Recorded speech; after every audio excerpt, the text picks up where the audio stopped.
Neste bloco 3, então, dando continuidade, nós vamos entrar nesse assunto ligado a como é que os sacarídeos podem ser classificados. Ele tem duas formas de classificação que nós vamos ver agora. Eu posso classificá-los segundo a quantidade de carbonos que está presente na sua molécula. E nós vamos ter uma tabela, então, apresentada para vocês aí, né, que vocês vão completar para mim na forma de exercício e revisão. E a segunda forma de classificação dos açúcares é quanto à sua quantidade de moléculas que estão unidas entre si. Então, existe uma sistematização dessa quantidade, desse quantitativo de moléculas, né, que são aderidas entre si para que a gente possa fazer, baseado na ideia de sacarídeos, tá, dentro da ideia biológica. Então vamos lá como é que ficaria. Como é que seria a fórmula padrão do sacarídeo? Ele tem uma fórmula universal.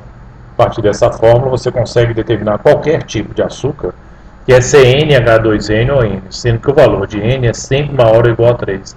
Não existe N igual a 1 e nem N igual a 2, porque não existe CH2O na natureza e nem C2H4O2. Começam os açúcares a serem obtidos, né, com nomes, com diversos tipos de nomes diferentes, como C3, H6O3. Substituindo esse 3 aqui no N, vai ficar C3, 2 vezes 3 dá 6 e 3. Então fica C3, H6O3. Tá? Classifica os sacarídeos segundo a sua quantidade de carbono da molécula, que seria o primeiro elemento que ele vai destacar nessa classificação.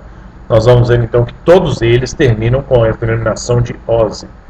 Okay? Então tem um macete que é facinho vocês observarem na tabela, na presença de monossacarídeos, que nós vamos ver aqui embaixo, né?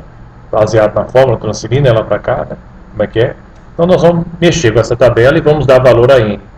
Ó, se eu der um valor a N de 3, todo lugar do N eu substituo aqui por 3. Então vai ficar C3, 2 vezes 3 dá 6, então dá H6 e O3. Então a fórmula ficaria assim, ó. C3, H6 e O3. Como todos eles terminam em ose, e eu estou baseado na quantidade de carbono, eu sei que são 3 carbonos, eu vou usar os radicais de jogos, né? Por exemplo, 3 vezes campeão é tri, então eu vou combinar tri com ose vai ficar triose. É facinho a classificação deles. O que é uma triose? Triose é um açúcar composto de 3 átomos de carbono na sua constituição. Pode variar o hidrogênio? Pode. Pode variar o carbono? Pode. Pode variar o oxigênio? Pode. Pode variar o carbono? Não. Se variar o carbono, eu promovo a alteração numérica dele. Então, toda essa classificação está baseada na quantidade de carbono.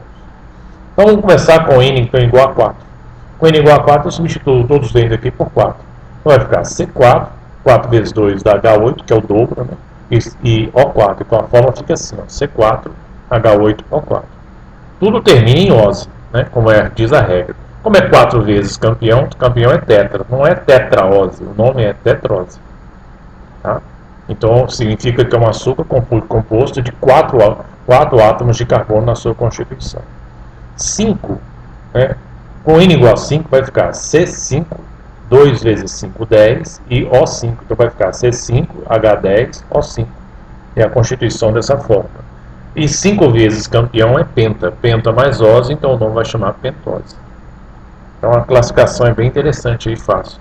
Tem 2 pentoses que você tem que memorizar aqui, que é exemplo disso aqui, são famosos. Isso aqui não precisa preocupar, nem isso aqui, mas aqui precisa. Você tem que memorizar 2 pentoses. Uma chamada ribose, que está presente no RNA, e outra é chamada desoxirribose, que está presente no DNA. Tá? E aqui vem, então, o próximo passo da gente, com N igual a 6. 6 carbonos, 2 vezes 6 dá 12 hidrogênios e 6 oxigênios. Então você tem a fórmula mais famosa que a gente tem aqui, ó, C6H12O6, baseado no carbono, termina em ose. Como é 6 vezes, é hexa. Hexa mais ose, hexose. Aí você tem 3 tipos de açúcar que você tem que memorizar, que é a glicose, que é a frutose e que é a galactose. Tá? Tem que memorizar isso aqui. Então você tem 2 tipos de pentose, que é a ribose, desoxirribose, e 3 tipos de hexose famosos que você tem que lembrar. Glicose, que é a mais famosa, que é a frutose e a galactose. E aí você tem aqui com o N igual a 7, vai ficar C7, 7 vezes 2, 14, O7 vai ficar C7, H14, O7, 7 vezes campeão é hepta, então hepta mais ose, heptose.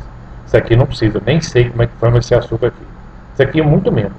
A preocupação que vocês têm que ter é entre pentose e hexose, os exemplos de cada um. Tá? Características gerais, então, desses açúcares são isso. Eles são solúveis em água, mas são insolúveis em solvente de origem orgânica. Tá? Então, o açúcar, por exemplo, não se dissolve em gordura. Okay? Eles têm a sua natureza química, o visual deles, eles são brancos e cristalinos. Belezura?